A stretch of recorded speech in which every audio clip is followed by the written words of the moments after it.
Hola, buenos días. Primero que nada, un agradecimiento a Mextreams por la oportunidad de compartirles la experiencia que tenemos en el Centro Médico Nacional de la Raza acerca del trasplante en esclerosis múltiple. Como todos sabemos, la fisiopatología de la AM es muy compleja. Involucra tanto al sistema inmunológico innato como adaptativo, y con base en esta fisiopatología, pues ya hemos visto múltiples intentos para tratar de mitigar la acción aberrante de estos sistemas inmunológicos que conviven e interactúan en nosotros de una forma ordinaria. Se ha identificado que la neuroinmunología o la fisiopatología es muy controvertida. Hasta antes de unos 15 años atrás no se le tomaba en cuenta la participación de las células B, y ahorita vemos un auge a todo el tema de los anti-CD20 e incluso las nuevas terapias de las CAR T-cells, como habla Azucena, están dirigidas contra esta estirpe de células que al final de cuentas nos da la relevancia que tienen dentro de su fisiopatología. Hasta hace unos 10 años no teníamos terapias orales que nos pudieran hacer estas modificaciones. Prácticamente todo lo que teníamos de reconstitución inmunológica se basaba en los principios que nos da el trasplante de células hematopoyéticas. Y la función o cómo actúan estas terapias es en la reconstitución del sistema inmunológico. ¿Cómo puedo pasar?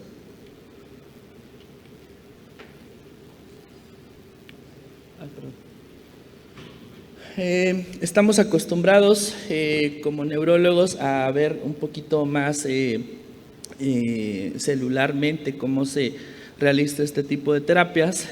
Aquí los neurólogos solo participamos en colaboración en las valoraciones clínicas de los pacientes, puesto que el tratamiento es llevado por parte del servicio de hematología. Nosotros simplemente seleccionamos a los pacientes y decidimos qué tipo de paciente va a ingresar a estos protocolos. Si ustedes pueden ver, es un proceso muy complejo, involucra muchas partes e incluso meses en la realización del mismo. Hay una fase donde hay una movilización de linfocitos, es decir, que se estimula la médula ósea para que produzca una cantidad extra de linfocitos T con la estirpe CD34, que son las células hematopoyéticas totipotenciales. Y posterior a esto se lleva una fase de leucoaféresis con las máquinas que tenemos para la plasmaféresis, se hace una criopreservación y posteriormente en algunos centros se hace una selección de las células como tal con marcajes de los clúster 34. Después hace una fase de acondicionamiento, y esto es muy variable y muy controversial. Hay recomendaciones internacionales sobre cómo hacer o el conjunto de fármacos que se van a utilizar, pero prácticamente la mayor parte de ellos se lleva a cabo con el uso de la ciclofosfamida. Perdón. Todos conocemos el caso de los trasplantes que se realizan en Puebla. Ellos tienen registrado un protocolo que llaman el protocolo mexicano. En el protocolo mexicano del doctor Argüelles se utiliza el rituximab como parte de la selección, y aparentemente los estudios que se tienen o los reportes que tienen nos dice que les da un poquito una ganancia en tiempo sobre la respuesta que se tiene después del trasplante. Aquí los resultados son un tanto controversiales por el conflicto de interés que podría generar esto. Sin embargo, no es despreciable viéndolo de una forma pues un tanto sin el conflicto de interés que pudiese funcionar, porque nos agregaría una selección extra después de la criopreservación. En el Seguro Social nosotros iniciamos el programa de trasplante en el 2000 con el doctor Molina, es el coordinador. Ahorita no se encuentra aquí por algunas cuestiones, pero los resultados que se han tenido del programa han sido bastante buenos. Se han tenido 22 pacientes y las movilizaciones se hacen con ciclofosfamida, con anticuerpos antitimocitos. Es un proceso un tanto interesante. Los pacientes se aíslan en el área de la hematología, tiene un área donde se encuentran cuartos aislados, se les da comida con ciertas características de que deben estar desinfectadas. De hecho están aislados, son como estas cámaras de los psiquiatras donde pueden ver hacia afuera, están protegidas con cristales, tienen cápsulas de campanas de extracción de aire y es bastante interesante hacer las valoraciones ahí. Prácticamente después de que se lleva el trasplante, esto nos recordaría un poco los mecanismos de acción de los fármacos como la cladribina o el alemtuzumab, en donde existe una repoblación de un nuevo sistema inmunológico que es mucho más tolerante y que prácticamente hace que estas aberraciones que en algún momento se llegaron a tener sobre la respuesta sobre el propio cuerpo, pues mejoren y hagan que el paciente tenga una mejor tolerancia sobre su propio cuerpo. Creo que tengo un poquito de problemas. ¿Mande? Lo cambio. Ok. Aquí hay unas... existen dos como escuelas que se han encargado de cómo normar el trasplante de células madre. Y lo que sí se ha dado, o lo que han propuesto es que sí existen, al parecer, ciertos factores que van a modificar la respuesta a un trasplante. Y uno de ellos es que entre más edad tenga el paciente, la respuesta no va a ser tan favorable. Y la otra es que entre un mayor número de tratamientos previos, es decir, si tú tocas o modificas la respuesta del sistema inmunológico con las terapias que actualmente tenemos, también van a mermar la respuesta a largo plazo que tienen sobre el trasplante. De ahí que en algunos de los ensayos los criterios es que los pacientes no tengan más de 2 terapias modificadoras de la enfermedad de alta eficacia, es decir, que nos modifiquen la fisiopatología de la enfermedad. ¿Podrían pasarla? Y ayer me surgió esta duda, y de hecho ya la tenía en la presentación, pero con la presentación de las guías de MECSTRIMS, la doctora Rivas muy atinadamente dijo, si estamos en esta fase de, ¿por qué no dar el trasplante como una primera opción en los pacientes con esclerosis múltiple? Si nosotros abogamos en este nuevo constructo de que el tratamiento debe ser enfocado a dar una opción de mucha eficacia, realmente la poca evidencia que se cuenta, porque sí es muy pocos ensayos clínicos y muy pocas revisiones, el trasplante de células madre está por arriba del alemtuzumab y por arriba de todas las terapias modificadoras de la enfermedad, por lo tanto es el top del tratamiento de la esclerosis múltiple. ¿Por qué no reconsiderar y deconstruir y hacer que el tratamiento sea se pueda brindar de una forma inicial a un paciente, sobre todo en pacientes naive y en pacientes que tal vez ya tocaron 2 tratamientos de alta eficacia? Incluso en países en vías de desarrollo podría ahorrarnos costos, porque un tratamiento de células madre, al menos lo que se tiene cuantificado en el Instituto Mexicano del Seguro Social, cuesta alrededor de 1.600.000 o 1.800.000 pesos, según lo que tenemos planteado. Si nosotros hacemos el cargo en un año de un tratamiento de alta eficacia, prácticamente nos estaríamos ahorrando, y los seguimientos, al menos en la pequeña corte que les voy a presentar, es a más de 5 años, donde los pacientes no han tenido nuevas recaídas y el tratamiento ha funcionado. Entonces se divide eso, el costo, entre los años que ha funcionado el tratamiento, y pues es una ganga el tratamiento que se les está dando. La evidencia es esta. Ahorita esta es la referencia que está acá abajo, es de Nature, y es un conjunto de análisis de los tratamientos y con base en los tratamientos incluso de alta eficacia que se han presentado. Y si ustedes pueden ver, el trasplante está en el top siempre de los tratamientos para esclerosis múltiple.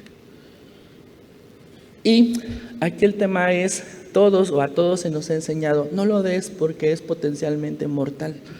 Pero en este análisis de este artículo, prácticamente con la mejoría, sí, en algún momento y al inicio, cuando se empezó a dar el trasplante de células madre, tenía una mortalidad alta, y es relativa porque a partir del 2011, si ustedes pueden ver, 12, 13, 14, 15, 16, prácticamente ha sido un caso por cada 109, 114, 112, es prácticamente esperado, ¿sí? Y realmente se asociaron a comorbilidades. Los criterios de selección, ahorita se los voy a presentar en un artículo bastante interesante también, pero creo que la mortalidad no es un factor para el cual podamos detenernos y ofrecer este tratamiento. Como les digo, las revisiones acerca de si funciona o no funciona, esta es una revisión de Burt donde aquí lo que tal vez no fueron es que no se utilizaron anticuerpos monoclonales más que natalizumab, pero prácticamente metieron a todas las terapias modificadoras de la enfermedad en un solo cajón y las compararon con los efectos que tuvieron sobre el trasplante de células madre. Y salió, pues ustedes pueden ver el tiempo a progresión de la discapacidad, mezclando todas las terapias, las células, el trasplante salió muy bien posicionada. Y también el tiempo a la recaída, si ustedes pueden ver, las brechas son extremadamente amplias, es decir, que es un tratamiento muy eficaz. Aquí el tema es quién, ¿sí? Las revisiones nos dicen que se le debe de ofrecer a enfermedades agresivas, y aquí hay un conflicto que ya no está siendo conflicto porque sí se están teniendo consensos de qué es lo que debemos de considerar una enfermedad agresiva, y es prácticamente el mismo concepto que se tiene de la enfermedad altamente activa, ¿sí? Esto hay que llevárnoslo a la casa, porque nos va a permitir seleccionar incluso qué pacientes van a ser candidatos a terapias de alta eficacia como pacientes naive, que no se les pueden dar tratamientos plataforma, y tratar de quitar el modelo del escalamiento en cuanto al tratamiento de la esclerosis múltiple. Pero también se nos pide que cuando el paciente sea naive tengamos en cuenta que los pacientes tengan factores de riesgo no favorables, es decir, ser hombres, iniciar mayor de 40 años, al inicio un EDSS mayor de 6, que hayan tenido 2 tratamientos, sobre todo de alta eficacia, y que no hayan tenido una respuesta favorable, con un incremento en las lesiones por resonancia, en volumen, con actividad, a pesar de tener un tratamiento. Y recordemos la premisa de que parece que entre más tratamientos des, menos respuesta van a tener al trasplante, ¿sí? Entonces es algo que se puede evitar. Y aquí tengo también tómenle fotografía, es bastante extenso, pero es un consenso donde también se incluye la neuromielitis óptica. Si nos vamos a estas bases de que el sistema inmunológico es aberrante, en estos pacientes, como ayer se presentó la controversia con Azucena, que cuando ya tenemos una no respuesta a un tratamiento como el rituximab, estos pacientes también pueden ser candidatos. En el hospital donde yo trabajo, en el 2014 tuvimos un trasplante en NMO. La paciente falleció desgraciadamente, y sí, los hematólogos tuvieron un tanto de miedo y recelo, ya no quisieron volver a trasplantar. Sin embargo, creo que presentando la nueva evidencia podemos tener una nueva oportunidad, incluso también en la miastenia gravis. En este consenso se presentaron estos que son los criterios, si leen el consenso: menor de 45 años, una enfermedad que dure menos de 10 años, un desarrollo de la enfermedad severa, un EDSS menor de 6, y esto lo sacan de los pequeños ensayos clínicos, ahí también tendríamos nuestros bemoles, pero 6, al menos dentro de las instituciones de seguridad social que sí tienen un candado, sí podría ser una opción. Es el 5.5 en el IMSS, sí, en el ISSSTE no tienen un candado, pero nosotros sí tenemos uno. La capacidad de llenar el consentimiento informado, y esto nos habla de una buena reserva cognitiva, sobre todo en los pacientes naive, tienen que tener una valoración neuropsicológica que nos permita que por lo menos 4 dominios cognitivos estén aptos. ¿Sí? Marcadores de la enfermedad agresiva, es decir, tanto clínicos como radiológicos, incremento en la frecuencia de las recaídas, recuperaciones incompletas, es decir, acúmulo de discapacidad a 6 meses, alta frecuencia de nuevas lesiones en resonancia magnética y acumulación de la discapacidad a largo plazo. También aquí tenemos que considerar los temas hematológicos y cardiológicos, que no exista una comorbilidad extra en el hospital. El protocolo incluye valoraciones por nefrología, por cardiología, por psiquiatría, por dental. Se van a neumo, se hacen espirometrías, o sea, es un protocolo arduo, y prácticamente en el protocolo nos llevamos 1 año de valoraciones, y casi al terminar el año estamos trasplantando, pero vale la pena los resultados. Esta es la experiencia que tenemos, es una tesis de uno de los residentes, que incluso está aquí el doctor Mario Enrique.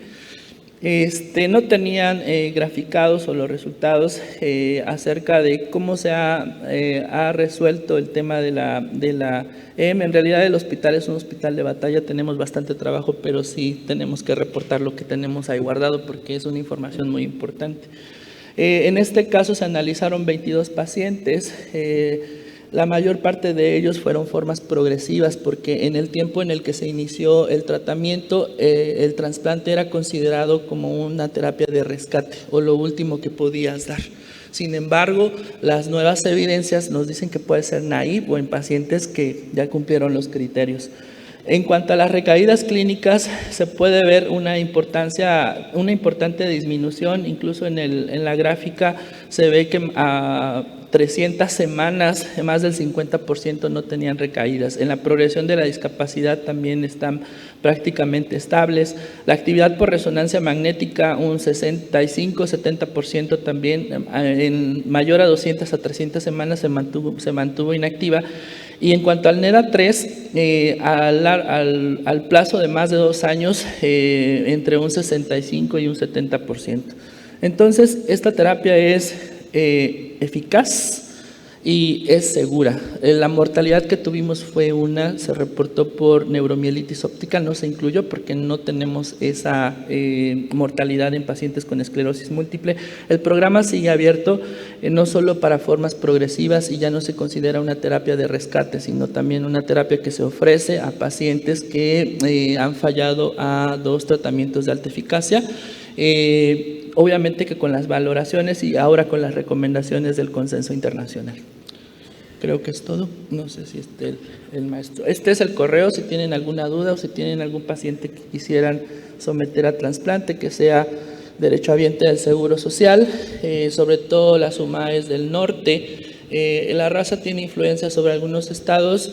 Me parece que brindamos ayuda o somos como la rama central de Durango. La península de Yucatán es de nosotros, Campeche, Quintana Roo y Yucatán y la península. ¿Sí? Hidalgo es de nosotros. El norte de la Ciudad de México, las alcaldías Gustavo Amadero, Azcapotzalco y la delegación Oriente y Poniente del Estado de México. ¿Sí? Y pues muchas gracias.